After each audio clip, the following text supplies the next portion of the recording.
Plaza Podcast. Historias que cuentan. La entrevista de Alicante Plaza. Esta semana tenemos en la entrevista de Alicante Plaza a Jaime Mayor Oreja, ministro de Interior del Gobierno de España de 1996 a 2001, la primera legislatura de José María Aznar. Actualmente se afana en impulsar la plataforma NEOS. ¿Qué tal, Jaime? ¿Cómo estás? Muy bien, encantado de escucharos. Igualmente. En NEOS defendéis pues los valores tradicionales, ¿no? La pérdida, y criticáis la pérdida de ellos, y pues criticáis temas como la eutanasia, el aborto, ¿no? Ayer fue el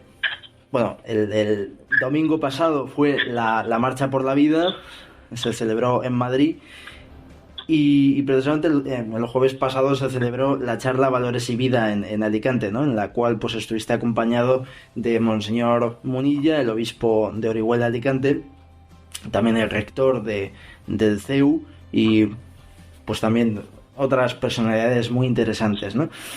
Te digo esto porque estamos asistiendo, pues como en Francia se está poniendo una protección, ¿no?, al aborto en la Constitución, y en España, ¿no?, incluso el Partido Socialista, la ministra de Igualdad decía pues que aquí era complicado que eso se llevase a cabo, pues porque no tenían una mayoría reforzada, ¿no?, que es lo que se necesita para hacer un cambio de esa tan sustancial en la Constitución. Te quería preguntar, ¿no?, y precisamente decía que no se podía porque el PP evidentemente en un principio se negaba a esa protección constitucional del aborto.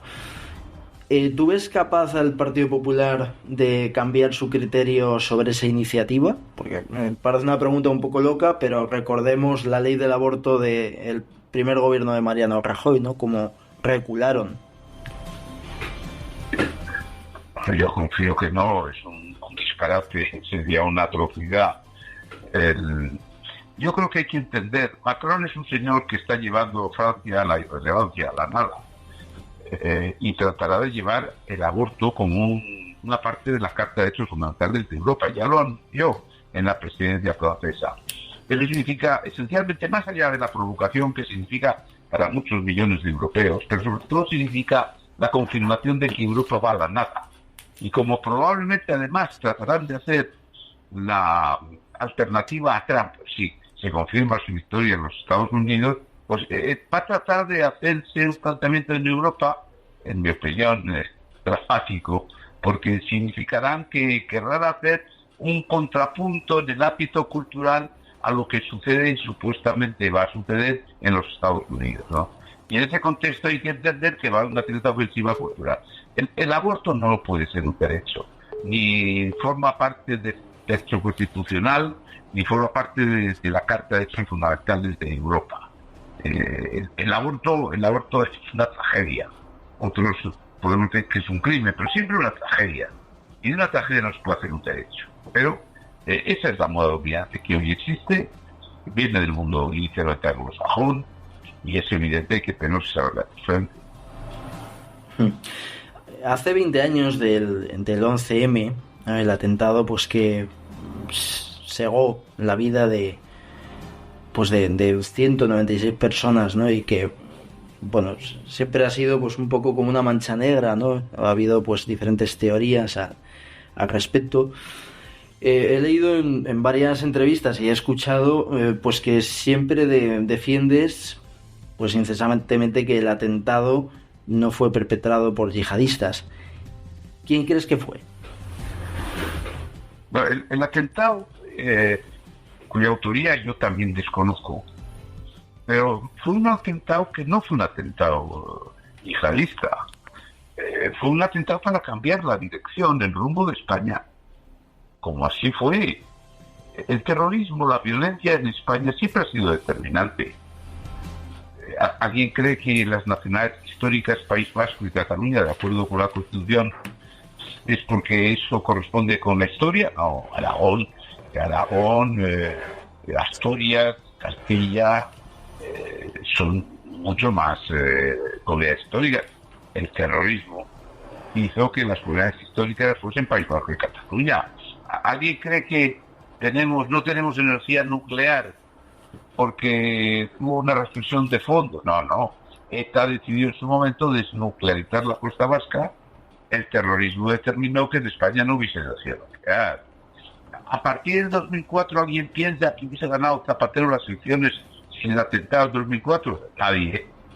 Hubiese habido una mayoría relativa, mayoría del PP, en el año 2004. El atentado cambió el rumbo de España. Cuando llegó Zapatero al gobierno, cambió el rumbo de España. Cuando Sánchez llegó al gobierno del Partido Socialista, cambió el rumbo de España. Entonces, la violencia ha sido determinante, lamentable y tristemente en España. Y entonces, el atentado del 2004 se hizo para cambiar el rumbo de España. No fue un atentado de venganza de Irak, fue un atentado para cambiar la dirección y el rumbo de España, y vaya si lo cambió. Preguntaban a unos jóvenes sobre el 11M, ¿no? En un programa de radio, ¿no? Y parecían, pues con su actitud, ser ajenos a lo que pasó, ¿no? Y prácticamente desconocían un poco la historia, ¿no? Cuando simplemente con poner un informativo, pues uno sabe lo que ocurrió, ¿no? O con leer, pues un periódico, ya sabe, pues la historia, ¿no? ¿Esa ignorancia crees que es inducida o es porque los jóvenes quieren vivir pues así, ¿no? Sin informarse y sin conocer la historia? Bueno, siempre hay razones que explican estas actitudes, ¿no? Yo creo que tampoco saben hoy los jóvenes quién era Miguel Ángel Blanco, y probablemente ya no saben ni lo que es ETA, y probablemente no saben tampoco lo que pasó exactamente el 11M, ¿no? Eso significa que, bueno, en parte porque es un deseo también de no ver muchas veces la historia, ¿no? En España, lamentablemente, la historia se desprecia.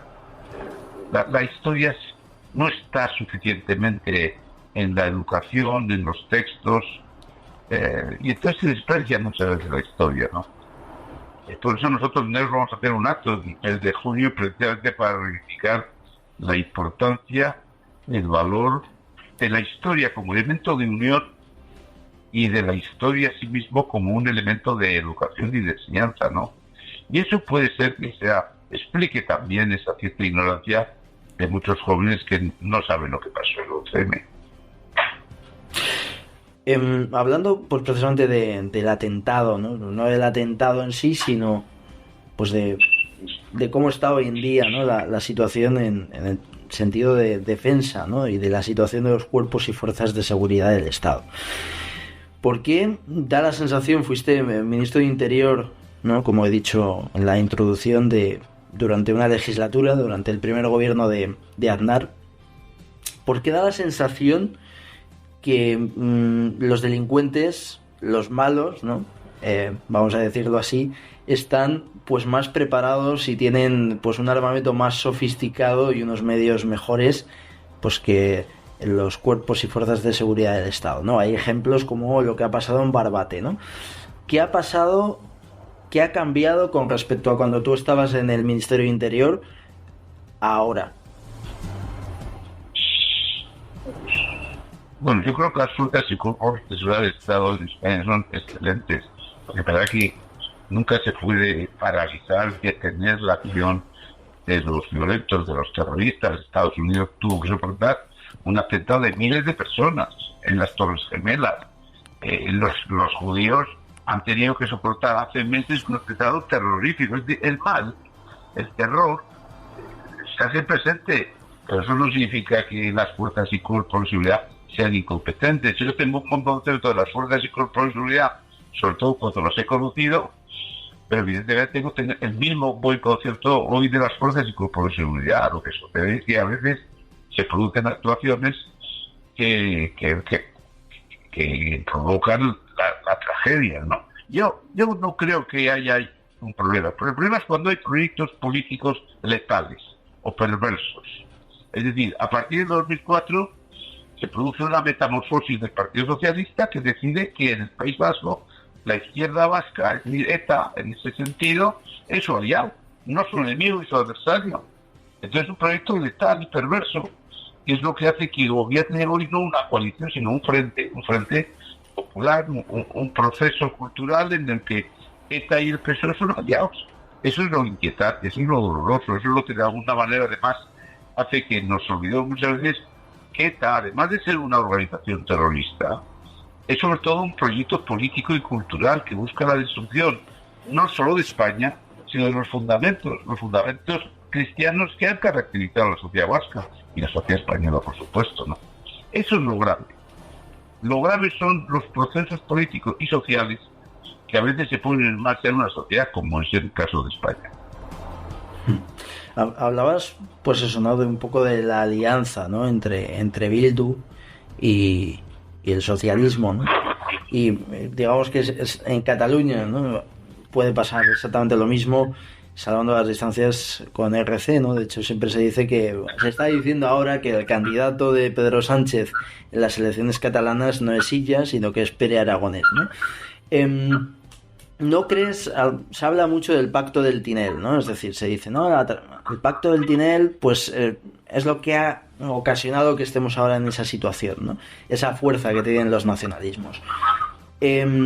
¿No crees que el pacto del Majestic, es decir, el pacto por el cual José María Aznar pues consiguió ser presidente de la primera legislatura en el poder, pues también tuvo que ver? Es decir, ¿os arrepentís de haber llevado a cabo ese pacto? Es decir, si no se hubiese llevado ese saludo con Pujol, a lo mejor estábamos mejor que ahora. Bueno, son dos cosas distintas, ¿no? Una cosa es el pacto que yo hice con el Partido Nacionalista Vasco para acceder al gobierno en el año 96. Yo no pacté del terrorismo, yo no pacté cosas de trascendencia para España. Pacté la ampliación de la capacidad normativa de los conciertos económicos sobre los impuestos indirectos, sobre los impuestos de hidrocarburos, que eso es irrelevante para la marcha de España. Pero me parecía que era una buena oportunidad para que hubiera un gobierno del PP en España. Y eso exigía el pacto con el PNV y con Convergencia.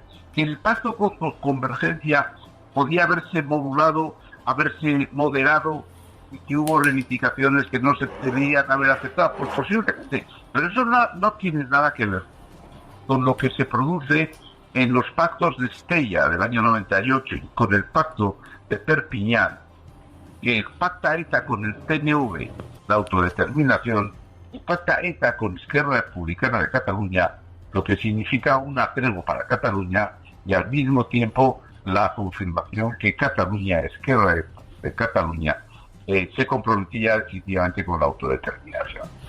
Esta alianza entre la izquierda, es decir, Zapatero con ETA y Esquerra Republicana, por supuesto con ETA, pues es evidente que hace que hoy el gobierno que tengamos es el que tenemos. Y eso significa que en ese Frente Popular, que yo denomino así porque tiene la misma composición que el trágico que se produce en España en el año 35 de la Segunda República, en el puente mando hay tres: Sánchez, ETA. Yo siempre hablo de ETA porque Bildu no existe, Bildu es un subterfugio. El único proyecto real que existe en el País Vasco ha sido ETA, y que sigue exactamente igual. Y el otro es Esquerra Republicana de Cataluña. Y había manera que antes, en el arranque de este proceso, cuando estaba Zapatero y el Frente Popular era un proyecto, no el poder como es hoy, estaba en el puente mando ETA y Zapatero y nada más. El PNV y Junts están desubicados en ese Frente Popular. Lo que pasa es que Junts es determinante porque al haberse radicalizado, extremado en sus posiciones, cuando hay un frente, los que ganan no solo son los que están en el puente de mando, son los que extreman sus posiciones, porque pierden siempre los moderados cuando hay un frente y ahora sí son los extremistas. Eso es lo relevante. Luego, todos hemos cometido errores. En la etapa en la que yo estuve en UCD hasta el final, pues también se cometieron errores. En el PP hemos cometido sin duda errores. Nos ha faltado un gobierno en España que es el que yo quise hacer en el País Vasco y no pude, entre el PP y el PSOE, que yo lo traté de hacer en el año 2001 para abandonar el gobierno y para hacer un gobierno del PP y el PSOE del País Vasco, una alternativa constitucional al nacionalismo y no lo pude hacer, no tuve la fuerza necesaria. Pero probablemente, en términos históricos, se tenía que haber hecho un acuerdo entre el PP y el PSOE en toda España, para que de alguna manera los nacionalistas fueran menos relevantes. No se hizo, fue un error, pero eso es algo que fundamentalmente puede estar el debe de todos nosotros, ¿no? Tanto la etapa UCD como la etapa PP. Pero lo que es evidente es que lo que hoy tenemos es otra cosa.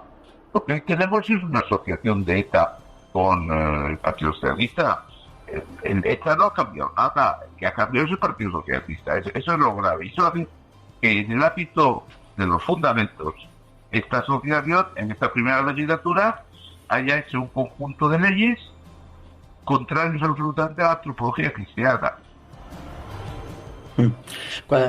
Por lo que dices, ¿no? De que Bildu es ETA, ¿no? Cuando se hace esa asociación siempre sale gente como Óscar Matute, ¿no? Diciendo, yo estuve en el homenaje a Miguel Ángel Blanco, ¿no? Y otros también salen pues diciendo eso, ¿no? Que eran un poco los cabecillas o de los que también defendían pues que ETA entregase las armas. ¿Tú qué opinas de esas declaraciones? ¿Crees que nos intentan tomar el pelo o son sinceras? O sea, yo sé que no estaban en aquel momento en Jordi Batasuna. Estas personas estaban de Izquierda Unida. Eran socios en el fondo de todo lo que era ETA, o eran socios, eran aliados. Lo que pasa es que en un momento determinado se pasan a Bildu. Pero Bildu es el proyecto de ETA. Lo que pasa es que para hacer el proceso mal llamado proceso de paz, pues fundamentalmente lo que se ha creído es que como gran subterfugio es inventarse una historia en lo que Bildu se enfrentaba a ETA. Bildu al enfrentarse a ETA hizo que ETA desapareciese. Bueno, eso es una mentira. Es decir, el proyecto de Bildu, la sigla de Bildu, es el proyecto de ETA. Solo hay un proyecto que es el de ETA. Otra cosa es que tú hayas estado enfrente, no has estado con ETA cuando mataba, pero su proyecto es este, que continúa. Y es el único que ha existido en la izquierda abertzale. Y es ETA. ETA es su proyecto. Bien, otra cosa es, muy seguro que hay gente que no está de acuerdo con los asesinatos de ETA, pero sí está de acuerdo con el proyecto de ETA. Porque ETA, además de organización terrorista, es esencialmente un proyecto político y social de ruptura, de fractura, y no solo de España, sino también, como antes he dicho, de los fundamentos cristianos de nuestra sociedad. Se habla mucho, ¿no? de la situación, y personalmente a mí me da pena, ¿no? Ver, por ejemplo, como un partido como el Partido Popular, pues que tiene un montón de víctimas pues del terrorismo de ETA, ¿no? Y tú lo sabes bien. Da pena pues cómo está, ¿no? Es decir, tú lo dices mucho de que prácticamente el constitucionalismo en País Vasco o en Cataluña, ¿no? Salvando las distancias de las situaciones, pues está muerto. La pregunta es, ¿qué hay que hacer desde tu punto de vista para resucitar el constitucionalismo en País Vasco y en Cataluña? Bueno, yo creo, pero eso es una opinión muy personal, yo creo que el proyecto político-cultural de ETA va a llegar al gobierno del País Vasco. El proyecto cultural de ETA va a ganar al Partido Nacionalista Vasco. Es decir, el proyecto cultural de ETA va a ser el proyecto del futuro del País Vasco y de Navarra. Y eso se va a producir probablemente a partir de la fecha del 2024. No significa que entre a gobernar al día siguiente. Pero si la suma de las entidades en el País Vasco, si el Frente Popular Vasco obtiene la mayoría, 38 diputados, antes que después descabezará al Partido Nacionalista Vasco. Pues, ¿sí? Sí, Perdón, no se ha cortado, perdone. No se ha cortado. Yo creía que sí, pero no. Sí, dime, Jaime. No, perdón, estaba diciendo que yo creo que el constitucionalismo español, los españoles, tenemos que ir presentando, trabajando, concentrarnos en una alternativa cultural ya a ETA, no al PNV. Porque ETA va a ganar en su proyecto político y cultural en los próximos meses. Esté o no esté en el gobierno inmediatamente, repito. Pero una alternativa cultural va a ser la dominante en el País Vasco. Entonces, hay que preparar una alternativa cultural a ETA. Y eso es lo que, en mi opinión, debe marcar el futuro de los partidos políticos de centro-derecha y de otras personalidades que lo que no quieran es que ETA gobierne el País Vasco.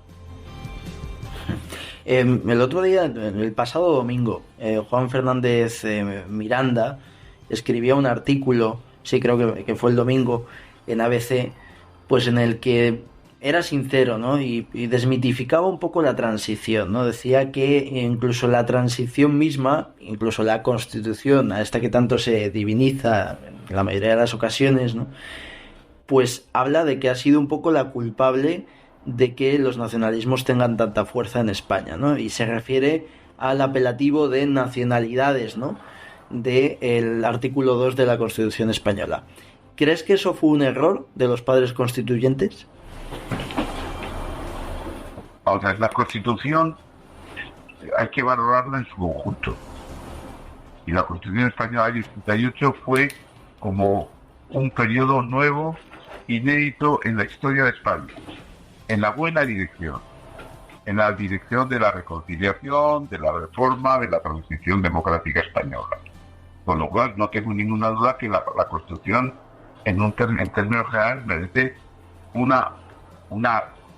elogio, un apoyo inequívoco, porque yo creo que España ha estado presidida por las guerras civiles internas, ha estado presidida por la multiplicidad de constituciones de un signo y de otro, y cada vez que había alguien del gobierno cambiaba esa constitución en su dirección, con lo cual la Constitución 38 es algo de que yo creo que nos tenemos que enorgullecer. Ahora bien, todas las obras humanas no son perfectas, las familias no son perfectas, pues las constituciones tampoco son perfectas, merecen una gran aprobación general sin duda, pero luego hay errores. Yo antes he dicho, España ha estado determinada por el terrorismo y la Constitución española también, porque en aquel momento decir que la nacionalidad histórica fuese el País Vasco y Cataluña, pues no corresponde con la historia, corresponde con un momento muy angustioso donde teníamos en el año 80 100 muertos al año y donde parecía que esta era una fuerza invencible que dominaba la sociedad. Entonces lo que es evidente es que entonces la obra no era perfecta y estuvo algo determinada por la violencia. Pero aquí en la transición, claro, la transición cuando sí fue ejemplar, bueno sí, pero fue cruenta, ¿eh? En el País Vasco la transición que vivimos, los años de plomos que yo viví personalmente allí, fueron cruentos, fueron dramáticos. Es decir, que fue una venganza del fondo de ETA hacia todo lo que no coincidía o pensaba como él, especialmente a todo lo que olía a España. Bueno, esa es la realidad, pero bueno, ¿descalifica la transición? No. La transición, la Constitución, aquel espíritu de reforma estaba en la buena dirección. Hablábamos antes, ¿no? De, pues eso, ¿qué tiene que hacer, ¿no? La derecha, pues para tener fuerza en País Vasco y en Cataluña, ¿no? Para volver, para no ser marginal. Pero vamos a ir más allá, ¿no? Hablas mucho en las entrevistas, ¿no? Sobre la necesidad de la unión de PP y de Vox, ¿no? Y de que haya una alternativa al sanchismo, al Partido Socialista, ¿no? ¿Crees que tiene la derecha un proyecto para España? ¿A día de hoy? Yo creo que a día de hoy todavía no hay alternativa, esa es mi opinión. Es decir, yo creo que falta proyecto, falta director, incluso falta saber cómo se hace la alternativa, ¿no? La alternativa, yo siempre digo, yo no entro en la política partidaria, yo no estoy en la política partidaria. Yo en cada momento digo que los partidos, digamos, de la derecha tienen que entender, aunque uno esté en alta, el otro esté en la baja, aunque uno tenga más fuerza, el otro tenga menos fuerza, se tiene que dialogar, porque va a llegar un momento en el que van a tener que hacer un diálogo para hacer una alternativa, ¿no? Yo fui miembro de la OCDE hasta que desapareció, pero yo recuerdo en el año 82, cuando todavía no había desaparecido la OCDE, en el País Vasco dijimos que era bueno simbolizar la derecha, que había que entenderse con la Alianza Popular. Y en aquel momento, Alianza Popular para los de la OCDE era como la representación del franquismo. Y los de Alianza Popular pensaban de la UCD que eran unos cobardes y que habían sido unos entreguistas. Y yo nunca me pareció que esas complicaciones se debían de agigantar, porque yo creía que las bases sociales eran parecidas, las de la UCD y las de Alianza Popular. Y ahora pienso lo mismo. Yo pienso que hay una base social que responde esencialmente a las mismas cosas, en un 90%. Por supuesto, siempre hay personas que no lo representan. Pero pues, lo que sí creo es que el frente de tan perverso, ese Frente Popular que yo califico, es tan letal para España.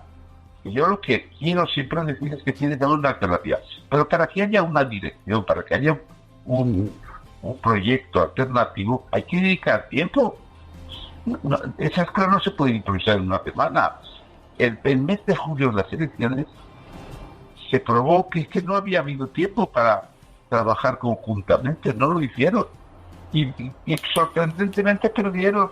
Si hubiese habido un acuerdo en circunscripciones electorales, si hubiese habido un acuerdo de fondo, de verdad, se hubiese ganado. Pero precisamente cuando no se dedica tiempo a la alternativa a su conjunto, sucede lo que sucede. Y ahora, insisto y reitero, no me meto en la política de partidos. Yo lo que digo es que para que haya una alternativa política tiene que haber una alternativa algo cultural, es decir, tiene que haber algún proyecto que les una. No se puede recordar un socio del otro socio, no se puede estar en incompetencia permanente. Y eso es lo único que yo reitero una y otra vez. Te he escuchado también decir, ¿no?, que, bueno, criticar mucho a la izquierda en general, ¿no? Es decir, no de forma coyuntural ahora, sino que tú reconoces pues que la derecha pues tiene cierta superioridad, o eso he entendido, sobre la izquierda, ¿no? Te pregunto esto porque ¿qué opinas, no?, de Juan Manuel de Prada? El otro día escribía un artículo, ¿no?, que hablaba un poco y se burlaba un poco de las mitificaciones pues que está haciendo pues el Partido Popular y compañía pues a figuras como Felipe González, Alfonso Guerra. ¿Qué opinas de esas mitificaciones, ¿no?, de los líderes que antaño pues les ponían a parir?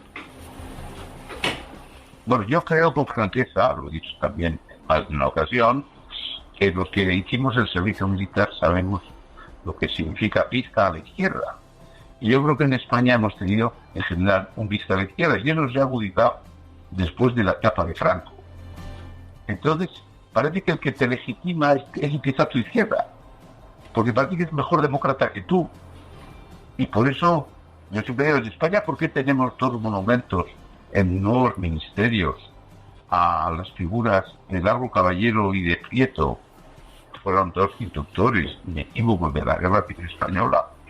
No hay nada, yo creo, de Gil Robles o de Calvo Sotelo, que eran los líderes de la derecha, de las derechas en aquel momento, porque en España hoy los medios de comunicación en España de las derechas les importa más lo que opinan las gentes que vienen de la izquierda que los que están siempre en la derecha. Es decir, que lo que importa es lo que opine Felipe González, Alfonso Guerra o mi amigo, por ejemplo, buen amigo Paco Vázquez. Tiene mucho más entrada en los medios de comunicación de la derecha y de la Iglesia. No, es que hay un vista a la izquierda que hace que no te fijes. Yo no digo que haya que hacer un vista a la derecha, ni un vista a la izquierda ni un vista a la derecha. Hay que hacer un vista a tus convicciones, a tus fundamentos, a tus principios básicos. Y yo creo que eso exactamente es lo que nos pasa en España. Y no hay un vista a la derecha en España, precisamente. No hay un vista a la izquierda. ¿Crees que las etapas de corrupción, ¿no? Al final, yo siempre digo que hay corrupción en todos los partidos. De hecho, me voy a confesar, yo soy muy escéptico en general con la clase política de hoy en día, ¿no? Pero ¿crees que los casos de corrupción que a lo mejor se les ha dado más bombo a los del Partido Popular, ¿no?, como es el caso Gürtel, etcétera, pues ha hecho pues que, pues es lo que tú dices, ¿no?, de que las críticas a la izquierda, ¿no? Y el enaltecimiento a la derecha, pues queda un poco en entredicho. Es decir, la desafección política de la ciudadanía, el equiparamiento de ambos partidos, pues ha hecho que estemos donde estemos ahora. Bueno, la corrupción siempre está en la vida, ¿eh? Está en el IVA que no paga una persona si puede no pagarlo. La corrupción está en la corruptela pequeñita de intentar pasar la piel de algo que no debes o no pasar algo que debes. La corrupción está en la naturaleza humana y en los partidos pues también existe. Lo que pasa es que yo no, siempre creo que eso y tú más es un disparate, pero bueno, siendo objetivo, nunca ha tenido nada que ver la corrupción de la izquierda con la corrupción de la derecha. La corrupción de la derecha ha sido una broma en comparación de lo que se ha estructurado y se ha organizado alrededor de la corrupción de un partido de izquierda. Es verdad que entre la corruptela y la gran corrupción, pues probablemente dicen, no, todo es criticable, sí, pero yo veo más bien pequeñas corruptelas en un lado, pero la corrupción organizada, como concepto. Es decir, parece que la izquierda tiene el derecho a malversar si eso beneficia al partido. Eso, en general, eso ha estado muy desarrollado en el Partido Socialista. Las cosas como son.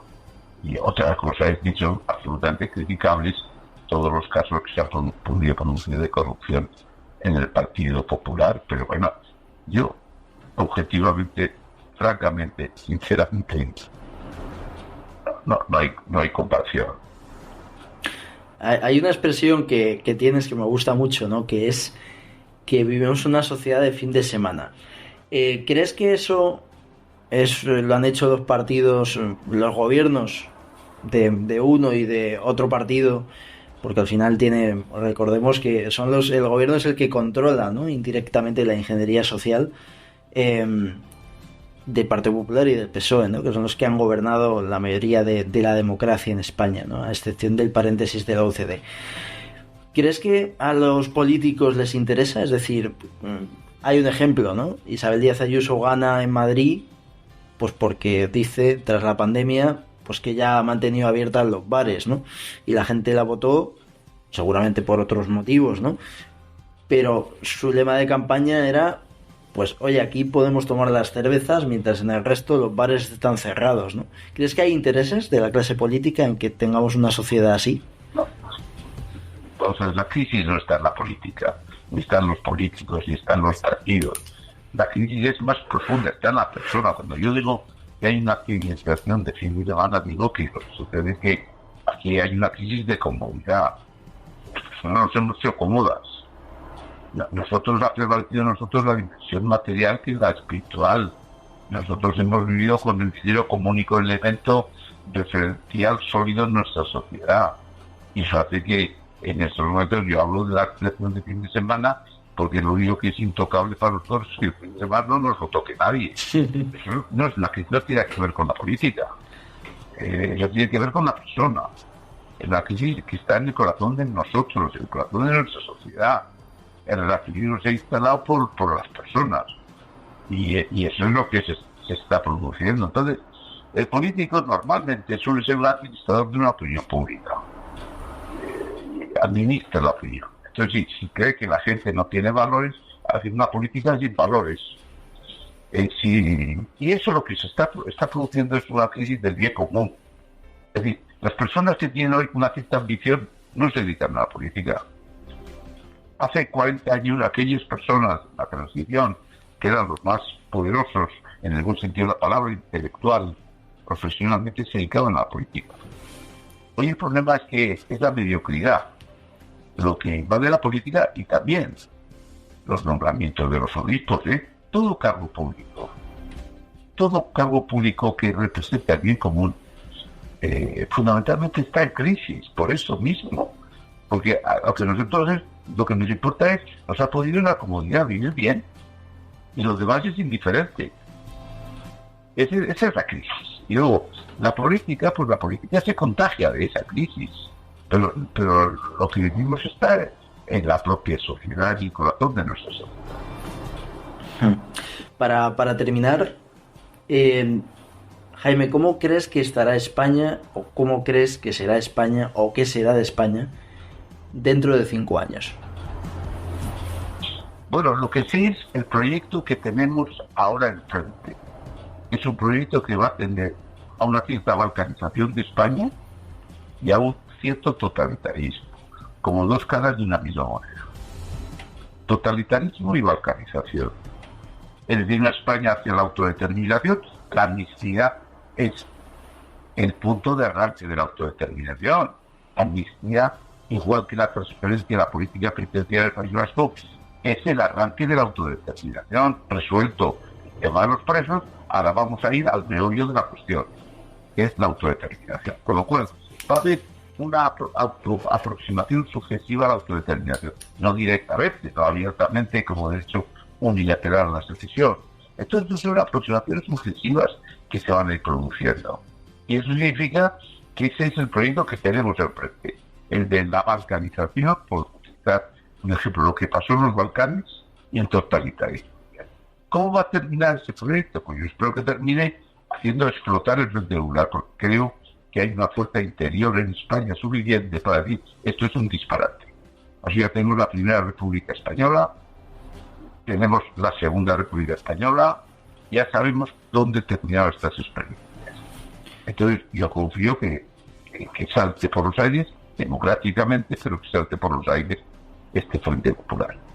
Entonces, en función de eso, pues está claro que habrá una esperanza, ahora de falta que haya una alternativa, que eso dé esperanza al conjunto de los españoles y podamos recuperar confianza en nosotros mismos, recuperemos la nación y quizás no es capaces de afrontar el futuro, pero es evidente que es un momento muy delicado y lejos de creer que pues, estamos viviendo el momento de la reconciliación, como decía el ministro de la Presidencia, una falsa identidad. Vamos a tener el empuje del nacionalismo y del siguiente paso que exigen, que es avancemos hacia la autodeterminación. Pues Jaime, muchísimas gracias, ha sido un placer, de verdad. De acuerdo, gracias a vosotros. Un abrazo muy fuerte, gracias. Hasta luego.